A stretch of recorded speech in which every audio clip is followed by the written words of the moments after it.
Hi hello everyone, welcome to my channel Srishti tutorial for maths. ನಾನು ಇವತ್ತಿನ ದಿನ SSLC board ಎಕ್ಸಾಮಿನ ಮಾಡೆಲ್ ಪೇಪರ್ 2 ನಲ್ಲಿ ಮಲ್ಟಿಪಲ್ ಚಾಯ್ಸ್ ಮತ್ತೆ ಒಂದು ಅಂಕದ ಪ್ರಶ್ನೆಗಳು ಕನ್ನಡ ಮೀಡಿಯಂ ನಲ್ಲಿ ಹೇಗೆ ಬರ್ತವೆ ಅಂತಕ್ಕಂಥದ್ದನ್ನ ತಿಳಿಸ್ಕೊಡ್ತಾ ಇದ್ದೀನಿ. ಸೊ ಬನ್ನಿ ಕ್ಲಾಸ್ ಶುರು ಮಾಡೋಣ. ಸೊ ನೋಡಿ, ಮಲ್ಟಿಪಲ್ ಚಾಯ್ಸ್ ಅಲ್ಲಿ ಮೊದಲನೇ ಕ್ವಶನ್ ಬಂದ್ಬಿಟ್ಟು ಘನ ಬಹುಪದೋಕ್ತಿಯ ಮಹತ್ತಮ ಘಾತವು ಅಂತ ಕೇಳಿದ್ದಾರೆ. ಇಲ್ಲಿ ಘನ ಬಹುಪದೋಕ್ತಿಯ ಮಹತ್ತಮ ಘಾತವನ್ನ ನಾವು ತಗೊಳ್ಬೇಕು ಅಂತ ಹೇಳಿದ್ರೆ, ಘನ ಬಹುಪದೋಕ್ತಿ ಅಂತ ಹೇಳಿದ್ರೆ ಏನು, ಎಕ್ಸ್ ಕ್ಯೂಬ್ ಅಂತ ಕರಿತೀವಿ. ಎಕ್ಸ್ ನ ಘಾತ 3 plus 2x² minus 3x plus 5 ಅಂತ ಇದ್ರೆ ಇದನ್ನ ನಾವು ಘನ ಬಹುಪದೋಕ್ತಿ ಅಂತ ಕರಿತೀವಿ. ಈ ಘನ ಬಹುಪದೋಕ್ತಿಯಲ್ಲಿ ಎಕ್ಸ್ ನ ಘಾತ ಜಾಸ್ತಿ ಇರೋದು ಅಂತ ಹೇಳಿದ್ರೆ ಯಾವುದು? 3. ಸೊ ಎಕ್ಸ್ ನ ಘಾತ 3 ಇದೆ ಅಂತ ಹೇಳಿದ್ರೆ ಈ ಘನ ಬಹುಪದೋಕ್ತಿಯ ನಾವು ಘಾತವನ್ನ 3 ಅಂತ ಕರಿತೀವಿ. ಅಂದ್ರೆ ಅದರ ಅರ್ಥ ಈ ಘನ ಬಹುಪದೋಕ್ತಿಗೆ 3 ಶೂನ್ಯತೆಗಳು ಬರ್ತವೆ ಅಂತ ಅರ್ಥ. ಸೊ ಇದರ ಆಧಾರದ ಮೇಲೆ ನೀವು ಆಪ್ಷನ್ ಸಿ ಅನ್ನ ಆಯ್ಕೆ ಮಾಡಬೇಕಾಗತ್ತೆ. ನೋಡಿ, ಸೆಕೆಂಡ್ ಕ್ವಶನ್ ಏನ್ ಹೇಳುತ್ತೆ, ವರ್ಗಾಂತರದ ಮಧ್ಯ ಬಿಂದುವನ್ನು ಕಂಡು ಹಿಡಿಯುವ ಸೂತ್ರವು ಅಂತ ಕೇಳಿದ್ದಾರೆ. ಈಗ ಏನ್ ಮಾಡ್ತಾರೆ ಅಂತ ಹೇಳಿದ್ರೆ, ವರ್ಗಾಂತರವನ್ನ ಕೊಟ್ಟಿರ್ತಾರೆ 25ರಿಂದ 30 ಅಂತ ಹೇಳಿ. ಓಕೆನಾ? ಸೊ ಈ ಒಂದು 25ರಿಂದ 30ರ ಮಧ್ಯೆ ಇರುವ ಸಂಖ್ಯೆ ಯಾವುದು ಅನ್ನೋದನ್ನ ಕಂಡುಹಿಡಿಬೇಕು ಅಂದ್ರೆ ಏನ್ ಮಾಡ್ತೀವಿ ನಾವು ಅಂದ್ರೆ, ಇದನ್ನ ಕೆಳಮಿತಿ ಅಂತ ಕರಿತೀವಿ, ಇದನ್ನ ಮೇಲ್ಮಿತಿ ಅಂತ ಕರಿತೀವಿ. ಸೊ ಇಲ್ಲಿ ಏನ್ ಮಾಡ್ತಾರೆ ಅಂದ್ರೆ, ಮೇಲ್ಮಿತಿ ಮತ್ತು ಕೆಳಮಿತಿ ಎರಡನ್ನ ಕೂಡಿ 2ರಿಂದ ಭಾಗಾಕಾರ ಮಾಡಿದ್ರೆ 30 ಪ್ಲಸ್ 25 ಡಿವೈಡೆಡ್ ಬೈ 2 ಮಾಡಿದಾಗ ಆ ಸಂಖ್ಯೆಗಳ ಮಧ್ಯ ಬಿಂದು ಸಿಗುತ್ತೆ. ಸೊ ಈ ಒಂದು ವರ್ಗಾಂತರದ ಮಧ್ಯ ಬಿಂದುವನ್ನು ಕಂಡುಹಿಡಿಯಬೇಕಾದ್ರೆ ನಾವು ಸೂತ್ರವನ್ನ ಏನ್ ಬಳಸಬೇಕಾಗತ್ತೆ, ಮೇಲ್ಮಿತಿ ಪ್ಲಸ್ ಕೆಳಮಿತಿ ಡಿವೈಡೆಡ್ ಬೈ 2. ಎಲ್ಲಿದೆಯಪ್ಪ ಇಲ್ಲಿ ಅಂದ್ರೆ ಆಪ್ಷನ್ ಬಿ ನಲ್ಲಿದೆ. ಸೊ ಆಪ್ಷನ್ ಬಿ ಅನ್ನ ಆಯ್ಕೆ ಮಾಡಬೇಕು. ಹಾಗೆ third question, a1x plus b1y plus c1 is equal to 0 ಮತ್ತು a2x plus b2y plus c2 is equal to 0. ಈ ಜೋಡಿ ರೇಖಾತ್ಮಕ ಸಮೀಕರಣಗಳನ್ನು ಪ್ರತಿನಿಧಿಸುವ ರೇಖೆಗಳು ಪರಸ್ಪರ ಛೇದಿಸಿದರೆ ಅವುಗಳಲ್ಲಿ ಸರಿಯಾದ ಸಂಬಂಧವು ಅಂತ ಕೊಟ್ಟಿದ್ದಾರೆ. ಸೊ ನಾವು ಈ ಒಂದು ರೇಖಾತ್ಮಕ ಸಮೀಕರಣಗಳನ್ನ ಪ್ರತಿನಿಧಿಸ್ತಕ್ಕಂಥ ರೇಖೆಗಳ ಆಧಾರದ ಮೇಲೆ ಅವುಗಳ ಸಂಬಂಧಕ್ಕೆ ಸಂಬಂಧಪಟ್ಟಂತ ಒಂದು ಟೇಬಲ್ ಬರುತ್ತೆ. ಆ ಟೇಬಲ್ ನಲ್ಲಿ ಏನ್ ಹೇಳುತ್ತೆ ಅಂದ್ರೆ, ಯಾವಾಗ 2 ರೇಖೆಗಳು ಪರಸ್ಪರ ಛೇದಿಸ್ತಾವಪ್ಪ ಅಂತ ಹೇಳಿದ್ರೆ ಆ ಒಂದು ಸಂಬಂಧ ಸಹಗುಣಕಗಳ ಸಂಬಂಧ ಯಾವ ರೀತಿ ಇರಬೇಕು ಅಂದ್ರೆ a1 by a2 is not equal to b1 by b2 ಆಗಿರ್ಬೇಕು. ಅಂದ್ರೆ ಆಪ್ಷನ್ ಡಿ ನಲ್ಲಿ ಕೊಟ್ಟಿದ್ದಾರೆ. ಸೊ ಅದನ್ನ ನಾವಿಲ್ಲಿ ಉತ್ತರ ಅಂತೇಳಿ ಆಯ್ಕೆ ಮಾಡಬೇಕು. ಓಕೆನಾ? ಇನ್ನು 4ನೇ ಪ್ರಶ್ನೆ ಬಂದ್ಬಿಟ್ಟು, 4ನೇ ಕ್ವಶನ್ ಏನಿದೆ, ಒಂದು ಸಮಾಂತರ ಶ್ರೇಣಿಯ 3ನೇ ಪದ 13 ಮತ್ತು 2ನೇ ಪದ 8 ಆದರೆ ಶ್ರೇಣಿಯ ಮೊದಲನೇ ಪದವು ಅಂತ ಕೇಳಿದ್ದಾರೆ. ನೋಡಿ, ಇಲ್ಲಿ ಪ್ರಶ್ನೆ ಹೇಳ್ತಕ್ಕಂಥದ್ರ ಆಧಾರದ ಮೇಲೆ 3ನೇ ಪದ ಅಂತ ಹೇಳಿದ್ರೆ ನಾವು ಏನ್ ಮಾಡ್ತೀವಿ ಅಂತ ಹೇಳಿದ್ರೆ, ಸಾಮಾನ್ಯವಾಗಿ ಪದಗಳನ್ನ ಸಾಮಾನ್ಯ ರೂಪದಲ್ಲಿ ಬರೆದಾಗ ಏನಂತ ಬರೀತೀವಿ ಅಂತ ಹೇಳಿದ್ರೆ, 3ನೇ ಪದ ಅಂದ್ರೆ a ಪ್ಲಸ್ 2d ಅಂತ ಬರೀತೀವಿ. ಸೊ ಅದನ್ನ ಎಷ್ಟು ಕೊಟ್ಟಿದ್ದಾರೆ ಅವರು? 13 ಕೊಟ್ಟಿದ್ದಾರೆ. ಓಕೆನಾ? ಹಾಗೇನೆ 2ನೇ ಪದ 8 ಅಂತ ಕೊಟ್ಟಿದ್ದಾರೆ. 2ನೇ ಪದ ಅಂತ ಹೇಳಿದ್ರೆ ಏನು, a ಪ್ಲಸ್ d ಅಂತ ಕರಿತೀವಿ. ಅದನ್ನ 8 ಅಂತ ತಗೊಂಡ್ರೆ ನೀವು ಶ್ರೇಣಿಯ ಮೊದಲನೇ ಪದವನ್ನ ಕಂಡುಹಿಡಿಬೇಕು. ಸೊ ಶ್ರೇಣಿಯ ಮೊದಲನೇ ಪದ ಅಂತ ಹೇಳಿದ್ರೆ ಇಲ್ಲಿ ಏನ್ ಮಾಡಬಹುದು, 3ನೇ ಪದ ಮತ್ತು 2ನೇ ಪದ ಕೊಟ್ಟಿರೋದ್ರಿಂದ ನಮಗೆ ಕಾಮನ್ ಡಿಫರೆನ್ಸ್ ಏನ್ ಬರುತ್ತೆ, a3 ಮೈನಸ್ a2 ಮಾಡಿದ್ರೆ 3ನೇ ಪದದಲ್ಲಿ 2ನೇ ಪದವನ್ನ ಕಳೆದಾಗ ನಮಗೆ ಸಾಮಾನ್ಯ ವ್ಯತ್ಯಾಸ ಸಿಗುತ್ತೆ. ಏನಪ್ಪ ಸಾಮಾನ್ಯ ವ್ಯತ್ಯಾಸ ಬರುತ್ತೆ ಅಂತ ಹೇಳಿದ್ರೆ, 13ರಲ್ಲಿ 8ಅನ್ನ ಕಳೆದ್ರೆ ಎಷ್ಟು ಬರುತ್ತೆ ನಿಮಗೆ? 5 ಬರುತ್ತೆ. ಸೊ ಇದು ಸಾಮಾನ್ಯ ವ್ಯತ್ಯಾಸ. ಈ ಸಾಮಾನ್ಯ ವ್ಯತ್ಯಾಸವನ್ನ ಇಲ್ಲಿ ನಾವು ಸಬ್ಸ್ಟಿಟ್ಯೂಟ್ ಮಾಡಿದ್ರೆ, ಬೆಲೆಯನ್ನ ಹಾಕಿದ್ರೆ ನೋಡಿ, ಇಲ್ಲಿ a plus 5 is equal to 8. ಅಲ್ಲಿಗೆ a ಇಸ್ ಈಕ್ವಲ್ ಟು 5ಅನ್ನ ಈಕ್ವಲ್ ಇಂದ ಆ ಕಡೆ ಕಳಿಸಿದ್ರೆ ಮೈನಸ್ 5 ಬರುತ್ತೆ. ಅದರ ಅರ್ಥ 8ರಲ್ಲಿ 5ಅನ್ನ ಕಳೆದಾಗ ಏನ್ ಬರುತ್ತೆ? 3 ಬರುತ್ತೆ. ಅಂದ್ರೆ a ನ ಬೆಲೆ 3 ಬರುತ್ತೆ. ಮೊದಲನೇ ಪದವು 3 ಆಗಿರುತ್ತೆ ಅಂತೇಳಿ ಈ ಒಂದು ಸೊಲ್ಯೂಷನ್ ಆಧಾರದ ಮೇಲೆ ಹೇಳಬಹುದು. ಓಕೆ, ನೆಕ್ಸ್ಟ್ 5th ಕ್ವಶನ್, ಒಂದು ಅಸಂಭವ ಘಟನೆಯ ಸಂಭವನೀಯತೆಯು ಅಂತ ಕೊಟ್ಟಿದ್ದಾರೆ. ಅಸಂಭವ ಅಂತ ಅಂದಾಗ ಅಸಾಧ್ಯವಾಗಿರುವಂತಹ ಘಟನೆಯ ಸಂಭವನೀಯತೆ ಏನಾಗಿರುತ್ತೆ? 0 ಆಗಿರುತ್ತೆ. ಯಾವುದೇ ಘಟನೆ ನಡೆಯೋದಿಲ್ಲ ಅನ್ನೋದನ್ನ ಸಂಭವನೀಯತೆಯಲ್ಲಿ ಹೇಳಬೇಕು ಅಂದಾಗ ಅದನ್ನ 0 ಅಂತ ಹೇಳಿ ಹೇಳ್ತೀವಿ. ಇನ್ನ ಕೆಳಗಿನವುಗಳಲ್ಲಿ ಸರಿಯಾದ ಸಂಬಂಧವು ಅಂತ ಕೊಟ್ಟಿದ್ದಾರೆ. ತ್ರಿಕೋನಮಿತಿಗೆ ಸಂಬಂಧಪಟ್ಟಂತಹ ತ್ರಿಕೋನಮಿತಿಯಲ್ಲಿ ಬರ್ತಕ್ಕಂತಹ ಐಡೆಂಟಿಟಿಯ ಆಧಾರದ ಮೇಲೆ ಆಪ್ಷನ್ ಡಿ ನಲ್ಲಿ ಇರ್ತಕ್ಕಂಥ ಐಡೆಂಟಿಟಿ ನೋಡಿದ್ರೆ ಇದು ಮೊದಲನೇ ಐಡೆಂಟಿಟಿಯ ರೂಪದಲ್ಲಿದೆ. ಓಕೆನಾ? ಸೊ ಮೊದಲನೇ ಐಡೆಂಟಿಟಿ ಏನ್ ಹೇಳುತ್ತೆ, sine square theta plus cos square theta is equal to 1. ಇದನ್ನೇ ನೀವು ಈ ಕಾಸ್ ಸ್ಕ್ವಯರ್ ಟೀಟಾನ ಆ ಕಡೆ ಕಳಿಸಿದ್ರೆ sine square theta is equal to 1 minus cos square theta ಅಂತ ಬರೀಬಹುದು. ಸೊ ಇದೇ ತರ ಇಲ್ಲಿರೋದ್ರಿಂದ ನೀವು ಆಪ್ಷನ್ ಡಿ ಅನ್ನ 6ನೇ ಕ್ವಶನ್ ಗೆ ಆಯ್ಕೆ ಮಾಡಬೇಕಾಗತ್ತೆ. ನೆಕ್ಸ್ಟ್ ಬಂದ್ಬಿಟ್ಟು 7ನೇ ಕ್ವಶನ್, ತ್ರಿಭುಜ ಎಬಿಸಿ ಮತ್ತು ತ್ರಿಭುಜ ಡಿಇಎಫ್ ಗಳ ಸಮರೂಪಿಗಳಾಗಿವೆ ಮತ್ತು AB divided by DE BC divided by F D ಆದರೆ ಕೆಳಗಿನವುಗಳಲ್ಲಿ ಸರಿಯಾದ ಸಂಬಂಧವು ಅಂತ ಕೊಟ್ಟಿದ್ದಾರೆ. ಸೊ ಅವ್ರು ಕೊಟ್ಟಿರುವಂತಹ ಸಮರೂಪ ತ್ರಿಭುಜಗಳ ಅನುಪಾತಗಳ ಆಧಾರದ ಮೇಲೆ, ಬಾಹುಗಳ ಅನುಪಾತಗಳ ಆಧಾರದ ಮೇಲೆ ನಾವಿಲ್ಲೊಂದು ತ್ರಿಭುಜವನ್ನು ಹಾಕೊಂಡ್ರೆ ನೋಡಿ, ಇದನ್ನ ತ್ರಿಭುಜ ಎ ಬಿ ಸಿ ಅಂತ ತಗೊಳ್ರಿ. ಇನ್ನ ಇನ್ನೊಂದು ತ್ರಿಭುಜ ಇಲ್ಲಿ ತಗೊಂಡ್ರೆ ಇದ್ರ ಪ್ರಕಾರ ಎ ಬಿ ಸಿ ಅಂತ ಹೇಳಿದ್ರೆ ಬಿ ಸಿ ಜಾಗದಲ್ಲಿ ಎಫ್ ಡಿ ಅಂತ ಬರ್ಕೊಳ್ರಿ. ಹಾಗೇನೆ ಎ ಬಿ ಜಾಗದಲ್ಲಿ ಡಿಇ ಬರೋ ರೀತಿ ಬರ್ಕೋಬೇಕಂದ್ರೆ ಇದು ಡಿ ಆದ್ರೆ ಇದೇನಾಗತ್ತೆ ಇ. ಸೊ ಎ ಗೆ ಸಮ ಅನುರೂಪ ಬಾಹು ಯಾವ್ದಾಗತ್ತೆ, ಡಿಇ ಆಗತ್ತೆ. ಹಾಗೇನೆ ಬಿ ಗೆ ಅನುರೂಪ ಬಾಹು ಯಾವ್ದಾಗತ್ತೆ, ಎಫ್ ಡಿ ಆಗತ್ತೆ. ಅಂದಮೇಲೆ ಕೆಳಗಿನವುಗಳಲ್ಲಿ ಯಾವುದನ್ನ ನೀವು ಆಯ್ಕೆ ಮಾಡ್ತೀರಾ ನೋಡಿ. ಕೆಳಗಿನವುಗಳ ಪ್ರಕಾರ ಎ ಗೆ ಅನುರೂಪ ಬಾಹು ಡಿಇ ಆಗಿದೆ ಅಂದ್ರೆ ಕೋನ ಏನ ಅನುರೂಪ ಕೋನ ಡಿ. ಹಾಗಾಗಿ ನಾವು ಆಪ್ಷನ್ ಬಿ ಅನ್ನ ಸರಿಯಾದ ಉತ್ತರ ಅಂತೇಳಿ ಆಯ್ಕೆ ಮಾಡಬೇಕಾಗತ್ತೆ. ಕೋನ ಎ ಇಸ್ ಈಕ್ವಲ್ ಟು ಕೋನ D. Next question number multiple ಚಾಯ್ಸಿನ ಲಾಸ್ಟ್ ಕ್ವಶನ್ ಬಂದ್ಬಿಟ್ಟು 64 ಘನ ಸೆಂಟಿಮೀಟರ್ ಘನಫಲವನ್ನು ಹೊಂದಿರುವ 2 ವರ್ಗ ಘನಗಳ ಮುಖಗಳನ್ನು ಸೇರಿಸಿ ಒಂದು ಆಯತ ಘನಾಕೃತಿಯನ್ನು ತಯಾರಿಸಿದೆ. ಆಯತ ಘನಾಕೃತಿಯ ಅತ್ಯಂತ ಉದ್ದದ ಅಂಚಿನ ಅಳತೆಯು ಅಂತ ಕೊಟ್ಟಿದ್ದಾರೆ. ನೋಡಿ, ಇಲ್ಲಿ ಒಂದು ಘನಫಲ ಇದೆ ಅಂತ ಹೇಳಿದ್ರೆ ಘನಫಲ ಘನದ ಘನಫಲ ನೋಡಿ, ಇಲ್ಲಿ ಘನಫಲ 64 ಚದರ ಸೆಂಟಿಮೀಟರ್ ಅಂತ ಕೊಟ್ಟಿದ್ದಾರೆ. ಸೊ ಘನದ ಘನಫಲವನ್ನ ಕಂಡುಹಿಡಿಯಲಿಕ್ಕೆ ನಾವು V is equal to A cube ಅನ್ನುವಂತ ಸೂತ್ರವನ್ನ ಬಳಸ್ತೀವಿ. ಅದ್ರ ಪ್ರಕಾರ 64 is equal to A cube ಆಗತ್ತೆ. ಸೊ 64 ನಾವು 4⁻³ is equal to A cube ಅಂತ ತಗೊಳ್ಬಹುದು. 3 ಕ್ಯಾನ್ಸಲ್ ಆದ್ರೆ ಘಾತಗಳ ಎರಡೂ ಕಡೆ ಸಮ ಇರೋದ್ರಿಂದ ಆಧಾರ ಸಂಖ್ಯೆಗಳನ್ನ ನಾವು ಸಮ ಅಂತ ಹೇಳ್ತೀವಿ. ಅದ್ರ ಪ್ರಕಾರ ಎ ಇಸ್ ಈಕ್ವಲ್ ಟು 4 ಬಂದಿದೆ. So A is equal to 4 ಬಂದಿದೆ ಅಂತ ಹೇಳಿದ್ರೆ ಘನದ ಪ್ರತಿಯೊಂದು ಬಾಹು 4 ಸೆಂಟಿಮೀಟರ್ ಇರುತ್ತೆ.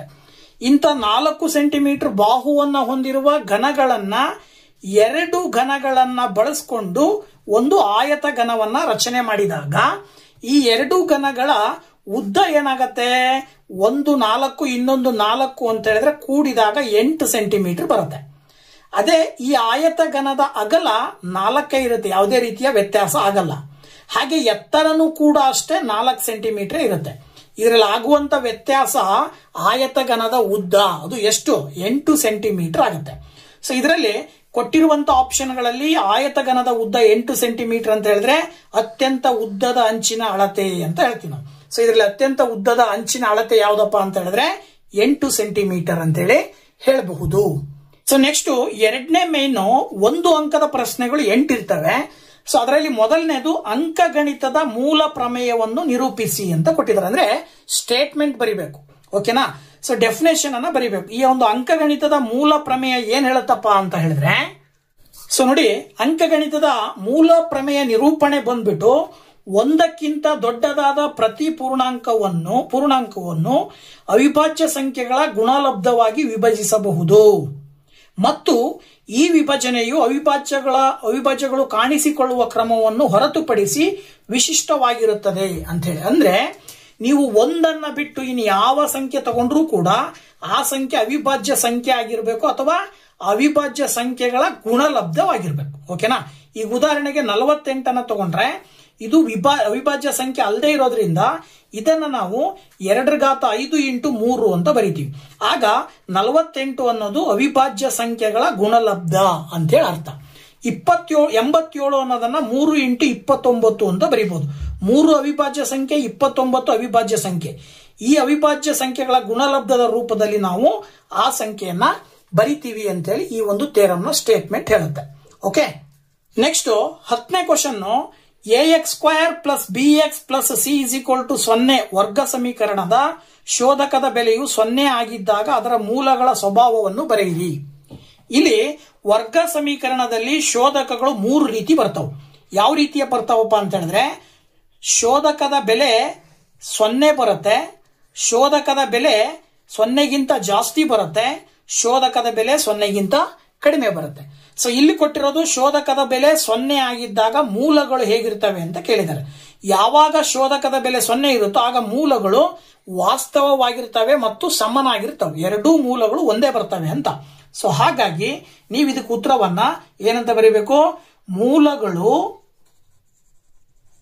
ಮೂಲಗಳು ವಾಸ್ತವವಾಗಿರುತ್ತವೆ, ಅಂದ್ರೆ ವಾಸ್ತವ ಮತ್ತು ಸಮನಾಗಿರುತ್ತವೆ ಅಂತ ಬರೀಬೇಕಾಗತ್ತೆ ಇದಕ್ಕೆ ಉತ್ತರವನ್ನು. ಓಕೆನಾ, ಸಮನಾಗಿರುತ್ತವೆ ಅಂತ ಹೇಳಿ 10ನೇ ಕ್ವಶನ್ಗೆ ಆನ್ಸರ್ ಆಗುತ್ತೆ. ಹಾಗಿದ್ರೆ ಡೆಲ್ಟಾ ಇಸ್ ಗ್ರೇಟರ್ ದ್ಯಾನ್ 0, ಶೋಧಕದ ಬೆಲೆ 0ಗಿಂತ ದೊಡ್ಡದಿದ್ರೆ ಏನ್ ಬರುತ್ತೆ, 0ಗಿಂತ ದೊಡ್ಡದು ಇದ್ರೆ ವಾಸ್ತವವಾಗಿರ್ತಾವ ಮೂಲಗಳು, ಆದ್ರೆ ಸಮ ಇರಲ್ಲ, ಬೇರೆ ಬೇರೆ ಇರ್ತಾವ. ಅದೇ ಶೋಧಕದ ಬೆಲೆ 0ಗಿಂತ ಕಡಿಮೆ ಅಂದ್ರೆ ಚಿಹ್ನೆ ಮೈನಸ್ ಹೊಂದಿರುವ ಸಂಖ್ಯೆಗಳು ಬಂದ್ರೆ ಆಗ ಮೂಲಗಳು ವಾಸ್ತವವಾಗಿರುವುದಿಲ್ಲ ಅಂತ ಹೇಳಬೇಕಾಗತ್ತೆ. ಓಕೆನಾ. ನೆಕ್ಸ್ಟ್ 11ನೇ question, A of X comma y x1 y1 ಮತ್ತು ಬಿ ಆಫ್ x2 y2 ಈ ಬಿಂದುಗಳನ್ನು ಸೇರಿಸುವ ರೇಖಾಖಂಡವನ್ನು ಆಂತರಿಕವಾಗಿ 1:1 ಅನುಪಾತದಲ್ಲಿ ವಿಭಾಗಿಸುವ ಪಿ ಬಿಂದುವಿನ ನಿರ್ದೇಶಾಂಕಗಳು ಅಂತ ಕೇಳಿದ್ದಾರೆ. ಈಗ ಉದಾಹರಣೆಗೆ ಇಲ್ಲಿ ಎ ಅಂತ ಪಾಯಿಂಟ್ ಇದೆ, ಇಲ್ಲಿ ಬಿ ಅನ್ನೋ ಪಾಯಿಂಟ್ ಇದೆ. ಎ ಮತ್ತೆ ಬಿ ಪಾಯಿಂಟ್ ಅನ್ನ ಸಮಭಾಗವಾಗಿ ಡಿವೈಡ್ ಮಾಡಿದಾಗ ಇಲ್ಲಿ ಬರುವ ಪಾಯಿಂಟ್ ಯಾವುದು, ಇದನ್ನ ಪಿ ಅಂತ ತಗೊಂಡ್ರೆ ಪಿ ನ ಪಾಯಿಂಟ್ ಅನ್ನ ಕಂಡುಹಿಡಿಬೇಕಾದ್ರೆ ನೀವು ಏನ್ ಬರೀತೀರಿ ಅಂತ ಹೇಳಿ. ಸೊ ಇಲ್ಲಿ ಮಧ್ಯ ಬಿಂದುವಿನ ಸೂತ್ರವನ್ನು ಬರೀಬೇಕು, ಮಿಡ್ ಪಾಯಿಂಟ್ ಫಾರ್ಮುಲಾ ಅಂತ ಏನ್ ಹೇಳ್ತೀವಿ ಅದನ್ನು ಬರೀಬೇಕು. ಏನಂತ ಹೇಳಿ, P of X comma Y is equal to x1 plus x2 divided by 2 y1 plus y2 divided by 2 ಅಂತ ಹೇಳಿ ಸೂತ್ರವನ್ನ ಬರಿಬೇಕಾಗತ್ತೆ. ಇದು ಮಧ್ಯ ಬಿಂದುವಿನ ಸೂತ್ರ. ಓಕೆನಾ. ಸೊ ಇದನ್ನ ಮಿಡ್ ಪಾಯಿಂಟ್ ಫಾರ್ಮುಲಾ ಅಂತ ಕರಿತೀವಿ. 11ನೇ ಪ್ರಶ್ನೆಗೆ ಈ ಆನ್ಸರ್ ನ ಬರಿಬೇಕು. ಇನ್ನು 12ನೇ ಕ್ವಶನ್, ಕೊಟ್ಟಿರುವ ನಕ್ಷೆಯಲ್ಲಿ y is equal to P of x ಬಹುಪದೋಕ್ತಿಯ ಶೂನ್ಯತೆಗಳನ್ನು ಬರೆಯಿರಿ. ಈ ಪಿ ಆಫ್ ಎಕ್ಸ್ ನ ಶೂನ್ಯತೆಗಳನ್ನ ಬರಿಬೇಕು ಅಂದ್ರೆ ಈ ನಕ್ಷೆಯಲ್ಲಿ ಬರುವಂತಹ ರೇಖೆ ಏನಿದೆ ಎಕ್ಸ್ ಅಕ್ಷದ ಮೇಲೆ ಎಷ್ಟು ಬಾರಿ ಪಾಸ್ ಆಗಿದೆಯೋ ಅಷ್ಟು ಸಂಖ್ಯೆಯ ಶೂನ್ಯತೆಗಳನ್ನ ಹೊಂದಿರುತ್ತದೆ. ಅಂದ್ರೆ ಇಲ್ಲಿ 1 ಮತ್ತೆ 2 ಬಾರಿ ಈ ರೇಖೆ ಎಕ್ಸ್ ಅಕ್ಷದ ಮೇಲೆ ಪಾಸ್ ಆಗಿದೆ ಅಂತ ಹೇಳಿದ್ರೆ ಪಿ ಆಫ್ ಎಕ್ಸ್ ಅನ್ನ ನೀವು ಏನಂತ ಬರಿಬೇಕಾಗತ್ತೆ, 2 ಅಂತ ಬರಿಬೇಕಾಗತ್ತೆ. 12ನೇ ಕ್ವಶನ್ಗೆ answer P of x is equal to 2. Okay.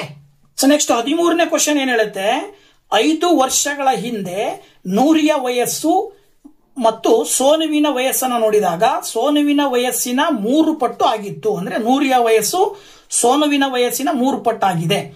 ಈ ಹೇಳಿಕೆಗೆ 2 ಚರಾಕ್ಷರವುಳ್ಳ ರೇಖಾತ್ಮಕ ಸಮೀಕರಣವನ್ನು ಆದರ್ಶ ರೂಪದಲ್ಲಿ ಬರೆಯಿರಿ ಅಂತ ಕೊಟ್ಟಿದ್ದಾರೆ. ಸೊ ಇದನ್ನ ಆದರ್ಶ ರೂಪದಲ್ಲಿ ಬರೀಬೇಕು ಅಂತ ಹೇಳಿದ್ರೆ ನೋಡಿ, ಅಲ್ಲಿ ಆ ಒಂದು ಕ್ವಶನ್ ಹೇಳೋ ಪ್ರಕಾರ 5 ವರ್ಷಗಳ ಹಿಂದೆ ಅಂದ್ರೆ ಈಗಿನ ವಯಸ್ಸು ನೂರಿಯ ವಯಸ್ಸು ಎಕ್ಸ್, ಹಾಗೇನೆ ಸೋನುವಿನ ವಯಸ್ಸು ವೈ. 5 ವರ್ಷಗಳ ಹಿಂದೆ ಅಂತ ಹೇಳಿದ್ರೆ ಏನ್ ಬರುತ್ತೆ, ನೂರಿಯ ವಯಸ್ಸು ಏನಾಗತ್ತೆ ಎಕ್ಸ್ ಮೈನಸ್ 5 ಆಗತ್ತೆ, ಸೋನುವಿನ ವಯಸ್ಸು ಏನಾಗತ್ತೆ ಎಕ್ಸ್ ವೈ ಮೈನಸ್ 5 ಆಗತ್ತೆ. ಸೊ ನೂರಿಯ ವಯಸ್ಸು ಏನಾಗಿರುತ್ತಂತೆ ಸೋನುವಿನ ವಯಸ್ಸಿನ 3 ಪಟ್ಟು ಅಂತ ಕೊಟ್ಟಿದ್ದಾರೆ. ಅಂದ್ರೆ ಅಲ್ಲಿಗೆ ಎಕ್ಸ್ ಮೈನಸ್ 5 ಅನ್ನೋದು ವೈ ಮೈನಸ್ 5ರ 3ರಷ್ಟಿರುತ್ತೆ ಅಂತ ಅರ್ಥ. ಈಗ ನೀವು ಇದನ್ನ ಸುಲಭ ರೂಪಕ್ಕೆ ಬರೆದಾಗ X minus 5 is equal to Y into 3 ಮಾಡಿದ್ರೆ 3y ಮೈನಸ್ 5 3 15 ಬರುತ್ತೆ. ನೆಕ್ಸ್ಟ್ ಈ 3y ಅನ್ನ ಈ ಕಡೆ ತಗೊಂಡು ಬಂದ್ರೆ X minus 3y is equal to ಇಲ್ಲಿ ಮೈನಸ್ 15 ಇರಲಿ, ಮೈನಸ್ 5 ಈ ಕಡೆ ಬಂದ್ರೆ ಪ್ಲಸ್ 5 ಆಗುತ್ತೆ. ಸೊ ನೆಕ್ಸ್ಟ್ ಸ್ಟೆಪ್ ಏನ್ ಮಾಡಬಹುದು ನೋಡಿ, ಇಲ್ಲಿ ಎಕ್ಸ್ ಮೈನಸ್ 3y ಮೈನಸ್ 15ರಲ್ಲಿ 5 ಕಳೆದ್ರೆ ಮೈನಸ್ 10 ಬರುತ್ತೆ. ಆ ಮೈನಸ್ 10 ಈಕ್ವಲ್ ಇಂದ ಈ ಕಡೆ ತಗೊಂಡು ಬಂದ್ರೆ ಪ್ಲಸ್ 10 ಬರುತ್ತೆ. That is equal to 0. ಈಗ ಏನಾಯ್ತು, ಆದರ್ಶ ರೂಪದಲ್ಲಿ ಬಂತು. 2 ಚರಾಕ್ಷರವುಳ್ಳ ರೇಖಾತ್ಮಕ ಸಮೀಕರಣವನ್ನು ನಾವು ಆದರ್ಶ ರೂಪದಲ್ಲಿ ಬರೆದಾಗ ಈ ರೀತಿ ಬರುತ್ತೆ. X minus 3y plus 10 is equal to 0 ಅನ್ನೋದು 13ನೇ ಪ್ರಶ್ನೆಗೆ ಉತ್ತರ ಆಗಿರುತ್ತೆ. ಓಕೆನಾ. ನೆಕ್ಸ್ಟ್ 14ನೇ ಪ್ರಶ್ನೆ, ಮೊದಲ ಪದ ಎ ಮತ್ತು ಕೊನೆಯ ಪದ ಎಲ್ ಆಗಿರುವ ಒಂದು ಸಮಾಂತರ ಶ್ರೇಣಿಯ ಮೊದಲ ಎನ್ ಪದಗಳ ಮೊತ್ತ ಕಂಡುಹಿಡಿಯುವ ಸೂತ್ರವನ್ನು ಬರೆಯಿರಿ. ನೋಡಿ, ಮೊದಲನೇ ಪದ ಕೊಟ್ಟು ಕೊನೆಯ ಪದವನ್ನು ಕೊಟ್ಟು ಸಮಾಂತರ ಶ್ರೇಣಿಯ ಮೊದಲ ಎನ್ ಪದಗಳ ಮೊತ್ತವನ್ನು ಕಂಡುಹಿಡಿಯಲಿಕ್ಕೆ ಬಳಸುವಂತಹ ಸೂತ್ರ Sn = n/2 × a + l ಅನ್ನುವಂತಹ ಸೂತ್ರವನ್ನ ಬರಿಬೇಕಾಗತ್ತೆ 14ನೇ ಪ್ರಶ್ನೆಗೆ. ಇನ್ನ 15ನೇ ಕ್ವಶನ್, ಬಾಹುಗಳ ಸಂಖ್ಯೆ ಸಮನಾಗಿರುವ ಎರಡು ಬಹುಭುಜಾಕೃತಿಗಳ ಸಮರೂಪತೆಗೆ ಇರುವ ನಿಬಂಧನೆಗಳನ್ನು ಬರೆಯಿರಿ. ಅಂದ್ರೆ ಕಂಡೀಷನ್ಸ್ ಏನು? ಎರಡು ಬಹುಭುಜಾಕೃತಿಗಳನ್ನ ಸಮರೂಪ ಬಹುಭುಜಾಕೃತಿಗಳು ಅಂತ ಕರಿಬೇಕು ಅಂದ್ರೆ ಕಂಡೀಷನ್ ಏನ್ ಬರ್ತವೆ ಅಂತೇಳಿ. ಸೊ ಎರಡು ಕಂಡೀಷನ್ ಏನಪ್ಪಾ ಅಂತ ಹೇಳಿದ್ರೆ, ನೋಡಿ, ಮೊದಲನೇ ಕಂಡೀಷನ್ ಎರಡು ಬಹುಭುಜಾಕೃತಿಗಳ ಅನುರೂಪ ಬಾಹುಗಳು ಸಮಾನುಪಾತದಲ್ಲಿರಬೇಕು. ಓಕೆನಾ? ಇನ್ನು ಎರಡನೇ ನಿಬಂಧನೆ ಏನು ಅಂದ್ರೆ, ಎರಡು ಬಹುಭುಜಾಕೃತಿಗಳ ಅನುರೂಪ ಕೋನಗಳು ಸಮನಾಗಿರಬೇಕು ಅಂತೇಳಿ. ಓಕೆನಾ? ಎರಡು ಬಹುಭುಜಾಕೃತಿಗಳ ಅನುರೂಪ ಕೋನಗಳು ಸಮನಾಗಿರಬೇಕು ಅಂತೇಳಿ ಈ ಎರಡು ನಿಬಂಧನೆಗಳನ್ನ ಬರಿಬೇಕಾಗತ್ತೆ 15ನೇ ಪ್ರಶ್ನೆಗೆ ಉತ್ತರವಾಗಿ. ಓಕೆ, ಇನ್ನು 16ನೇ ಕ್ವಶನ್, ಒಂದು ಸಿಲಿಂಡರಿನ ಪಾದದ ವಿಸ್ತೀರ್ಣ 38.5 ಚದರ ಸೆಂಟಿಮೀಟರ್ ಮತ್ತು ಎತ್ತರ 10 ಸೆಂಟಿಮೀಟರ್ ಆಗಿದೆ. ಅದರ ಘನಫಲವನ್ನು ಕಂಡುಹಿಡಿಯಿರಿ ಅಂತ ಕೊಟ್ಟಿದ್ದಾರೆ. ನೋಡಿ, ಇಲ್ಲಿ ಸಿಲಿಂಡರಿನ ಪಾದದ ವಿಸ್ತೀರ್ಣ ಅಂತ ಹೇಳಿದ್ರೆ ಅದು ಏನಾಗಿರುತ್ತೆ, πr² ಗೆ ಸಮ ಇರುತ್ತೆ, 38.5 ಅಂತ. ಇನ್ನ ಎತ್ತರವನ್ನ ಕೊಟ್ಟಿದ್ದಾರೆ, ಅದೇ ಸಿಲಿಂಡರಿನ ಎತ್ತರ 10 ಸೆಂಟಿಮೀಟರ್. ನಿಮಗೇನ್ ಕೇಳಿದಾರೆ ಅವರು, ಘನಫಲ ಕಂಡುಹಿಡಿಯಿರಿ ಅಂತ. ಸಿಲಿಂಡರಿನ ಘನಫಲ ಕಂಡುಹಿಡಿಯಲಿಕ್ಕೆ ಸೂತ್ರ ಏನ್ ಬಳಸ್ತೀವಿ, πr² ಅನ್ನುವಂತಹ ಸೂತ್ರವನ್ನ ಬಳಸ್ತೀವಿ. ಅಲ್ಲಿಗೆ πr² ನ ಬೆಲೆ ಅವರೇ ಕೊಟ್ಬಿಟ್ಟಿದ್ದಾರೆ 38.5. ನೇರವಾಗಿ 38.5 ಹಾಕಿ ಇಂಟು 10ರಿಂದ ಗುಣಾಕಾರ ಮಾಡಿದ್ರೆ ಹೆಚ್ಚ್ ಅಂತ ಹೇಳಿದ್ರೆ 10 ಏನ್ ಬರುತ್ತೆ, 385 ಘನ ಸೆಂಟಿಮೀಟರ್ ಬರುತ್ತೆ. 385 ಘನ ಸೆಂಟಿಮೀಟರ್, cm³ ಅಂತ ಹೇಳ್ತೀವಿ. ಸೊ ಇದನ್ನ 16ನೇ ಪ್ರಶ್ನೆಗೆ ಆನ್ಸರ್ ಆಗಿ ಬರಿಬೇಕಾಗತ್ತೆ. ಸೊ ಪೇಪರ್ 2ರಲ್ಲಿ ಬರ್ತಕ್ಕಂತಹ ಮಲ್ಟಿಪಲ್ ಚಾಯ್ಸ್ ಮತ್ತೆ 1 ಅಂಕದ ಪ್ರಶ್ನೆಗಳನ್ನ ಇವತ್ತು ನಿಮ್ ಜೊತೆ ಹಂಚಿಕೊಂಡಿದ್ದೀನಿ. ಇದೇ ಪೇಪರಿನ 2 ಅಂಕದ ಪ್ರಶ್ನೆಗಳು ಮತ್ತೆ ಅದರ ಮುಂದಿನ ಪ್ರಶ್ನೆಗಳನ್ನ ನೆಕ್ಸ್ಟ್ ವಿಡಿಯೋಗಳಲ್ಲಿ ನಿಮ್ ಜೊತೆ ಹಂಚ್ಕೊಳ್ತೀನಿ. ಸೊ ಇಷ್ಟೋ ತನಕ ವಿಡಿಯೋ ನೋಡಿದ್ದಕ್ಕೆ ತಮ್ಮೆಲ್ಲರಿಗೂ ಕೂಡ ಥ್ಯಾಂಕ್ಸ್ ಹೇಳ್ತಾ, thank you very much. Bye bye.